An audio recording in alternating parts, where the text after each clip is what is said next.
पाकिस्तान में क्या अलग सिंधु देश बनेगा? वहीं दूसरी तरफ पाकिस्तान के अंदर एक अलग सी हलचल भी देखने को मिल रही है। अपने देश के हालात अब संभालना पाकिस्तान के लिए मुश्किल भरा बन रहा है। वहीं इन सब के बीच में अफगानिस्तान क्या पानी रोकेगा पाकिस्तान का, तो वहीं रूस भारत के साथ दिख रहा है। जियोपॉलिटिक्स में इस वक्त बहुत कुछ चल रहा है, हमेशा की तरह जानने को मिलेगा बहुत कुछ। आइए जानते हैं इन खबरों को विस्तार। भारत से तनाव के बीच पाकिस्तान के सिंध प्रांत में अलग सिंधु देश बनाने के लिए जोरदार प्रदर्शन शुरू हो गया है। लोग आपदा में अवसर तलाशने की कोशिश कर रहे हैं और ऐसा लग रहा है कि भारत के हमले का इंतजार कर रहे हैं ताकि अलग अलग प्रांत के लिए पाकिस्तान से टूटकर अलग अलग देश का निर्माण कर सके। सिंधु देश की मांग का मतलब है सिंधियों के लिए एक अलग मातृभूमि का निर्माण करना, जहां लोगों के साथ भेदभाव न हो, पाकिस्तान की सेना उन्हें टॉर्चर न करे। माना जा रहा है कि सिंधु देश के निर्माण की मांग पाकिस्तान की सेना की दमनकारी नीतियों का परिणाम है। पाकिस्तानी पंजाबियों ने देश के बाकी हिस्सों में रहने वाले लोगों जैसे बलूचिस्तान में बलूचों, सिंध प्रांत में सिंधी और आदिवासी क्षेत्रों के लोगों को सामाजिक आर्थिक पैमाने पर हाशिए पर धकेल दिया है। सरकारी राजस्व का सबसे ज्यादा हिस्सा पंजाब पर खर्च किया जाता है, जबकि राजस्व देश के बाकी हिस्सों से जुटाए जाते हैं। सिंधु देश आंदोलन की शुरुआत 1950 के दशक में विवादित वन यूनिट प्लान के तहत पाकिस्तान की राजनीति के केंद्रीकरण से हुई थी, जिसमें सिंध, बलूचिस्तान, पाकिस्तान, पंजाब और उत्तर पश्चिमी सीमांत प्रांत को 1955 में वेस्ट पाकिस्तान का सिंगल यूनिट करार दिया गया था और पूर्वी पाकिस्तान को अलग सिंगल यूनिट बना दिया गया था। जिस वक्त पूर्वी पाकिस्तान यानी बांग्लादेश में पाकिस्तानी सेना क्रूरता कर रही थी, उस वक्त सिंध देश में भी पाकिस्तानी फौज आक्रामक अभियान चला रही थी। इस दौरान सिंध देश में एक अलग देश बनाने की मांग शुरू हो गई। सिंधी राष्ट्रवादी इस अवधि को अपना इतिहास का सबसे काला युग मानते हैं, क्योंकि इसी दौरान पंजाबी मुसलमानों ने सिंध प्रांत को पूरी तरह से कंट्रोल में ले लिया था। पाकिस्तान बनने के साथ ही सिंध देश बनाने की मांग शुरू हो गई। इस दौरान पंजाबी मुसलमानों ने सिंध के लोगों पर उर्दू थोप दिया, उर्दू में ही पढ़ाई लिखाई अनिवार्य कर दिया, जिससे सिंध के लोगों में भारी गुस्सा भर गया। लोगों का कहना है कि पाकिस्तानी सेना उनकी संस्कृति, उनकी पहचान, उनकी भाषा छीन रही है। वन यूनिट योजना ने सिंध के लोगों की पहचान को बहुत हद तक कम कर दिया और उर्दू को अनिवार्य करने की स्थिति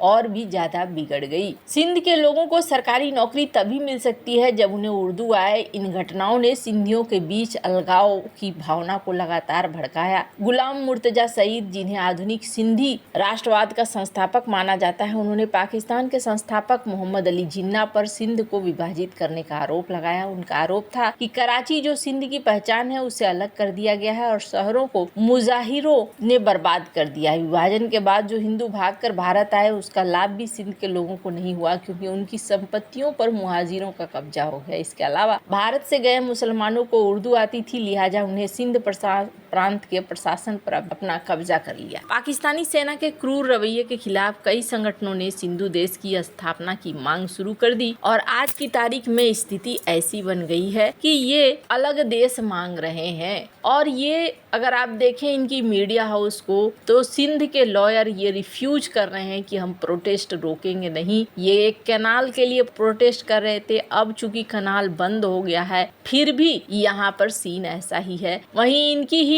मीडिया ये कह रही है कि ट्रांसपोर्टर रैली की वजह से चारों तरफ रोड ब्लॉक हो रहे हैं, समस्याएं बढ़ रही है, पंजाब का ट्रांसपोर्ट बुरी तरीके से यहाँ पर फेल हो रहा है। भारत ने जब से सिंधु नदी समझौता स्थगित करने की घोषणा की है, तब से पाकिस्तान में गृह युद्ध जैसी स्थिति बन गई है। पाकिस्तान के बड़े शहर कराची में पानी के लिए जनता सड़कों पर उतर गई है। वहां पर प्रदर्शनकारियों की पुलिस के साथ भिड़ंत हो रही है। शहबाज की पुलिस ने लोगों को कंट्रोल करने के लिए आंसू गैस के गोले छोड़े हैं, लेकिन पब्लिक और भड़क गई है और उन्होंने पुलिस की गाड़ियों को आग लगा दी है। पानी के लिए पाकिस्तान में यही आग दूसरे शहरों में दिख सकता है। हिंदुस्तान ने पाकिस्तान पर वाटर स्ट्राइक क्यों किया है, तो इसका असर भी गृह युद्ध में बदलता हुआ दिख रहा है। ऊपर से बलूचिस्तान की बात करें, बलूचिस्तान और भी ज्यादा अशांत दिख रहा है। स्क्रीन पर इस आर्टिकल को देखिए, जिसमें कहा जा रहा है कि पाकिस्तान में फिर से उसी तरीके के हमले हुए हैं। बलूचिस्तान के लोकल लोगों के ऊपर हमला हुआ है, जिसकी वजह से यहाँ पर ये देखने को मिला है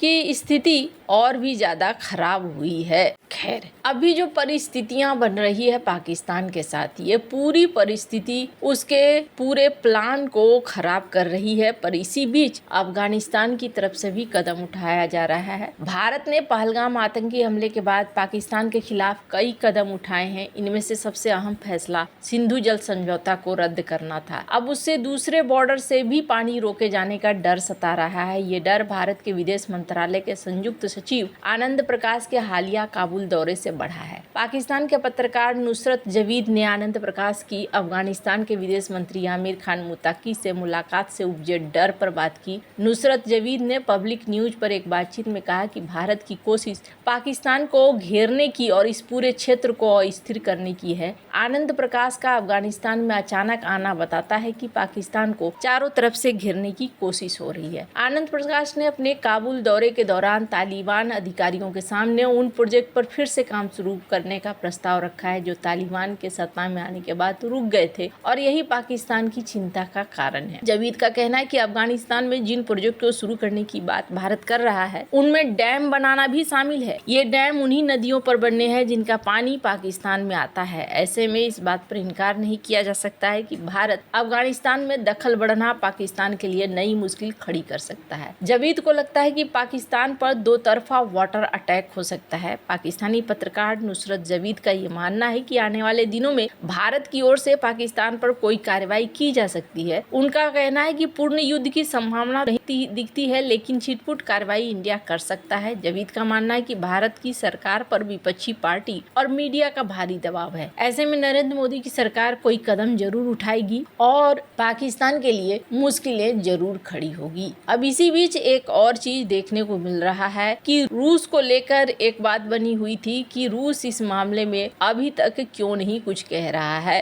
तो यहाँ रूस की तरफ से भी निकलकर स्टेटमेंट सामने आ गया है और रूस ने यहाँ भारत के साथ खड़े होने की बात कही है। आप देख सकते हैं रूस के जो उप विदेश मंत्री हैं उन्होंने भारत के राजदूत के साथ मुलाकात करी है और भारत राजदूत के साथ मुलाकात कर इस बात को स्पष्ट किया है कि हम यहाँ पर भारत के साथ हैं। पहलगाम आतंकी हमले के बाद चीन और तुर्की को छोड़कर पूरी दुनिया से भारत को समर्थन मिल रहा है। इस बीच रूस का एक ऐलान ने पाकिस्तान में खलबली मचा दी। पहलगाम हमले के बाद भारत के रूस में राजदूत से सोमवार को रूस के डिप्टी विदेश मंत्री एंद्रे रुदेंको ने मुलाकात की। रूस ने ऐलान किया कि वो भारत के साथ मिलकर वैश्विक आतंकवाद के खतरे को करारा जवाब देने के लिए पूरी तरीके से तैयार। भारतीय राजदूत विनय कुमार ने रूसी विदेश उप मंत्री को पहलगाम हमले के बाद ताजा हालात से अवगत कराया। रूस के इस कदम से पाकिस्तान घबरा गया है और शहबाज शरीफ ने अपने दूत को भी रूसी उप मंत्री से मिलने के लिए भेज दिया है। रूस की ओर से जारी बयान में कहा गया कि पाकिस्तान के राजदूत मोहम्मद खालिद जमाली के अनुरोध पर रूस के उप विदेश मंत्री से उनसे मुलाकात हुई। रूस ने कहा कि इस मुलाकात के दौरान रूस और पाकिस्तान के बीच द्विपक्षीय संबंधों को लेकर बातचीत हुई, तनाव को कम करने को लेकर बातचीत हुई। रूस ने भारत और पाकिस्तान दोनों से कहा कि रचनात्मक बातचीत करें, आपसी विवाद का शांतिपूर्ण तरीके से समाधान करें। इससे पहले रूसी उप विदेश मंत्री ने भारतीय राजदूत से मुलाकात की और कहा कि दक्षिण एशिया ताजा हालात पर चर्चा की। इसमें भारत और पाकिस्तान के बीच तेजी से खराब होते संबंधों पर भी बात हुई। भारत ने भी इस बात की पुष्टि की कि रूस संयुक्त रूप से आतंकवाद के खात्मे के लिए तैयार है। वहीं पिछले दिनों रूस की समाचार एजेंसी रिया नोवोस्टी ने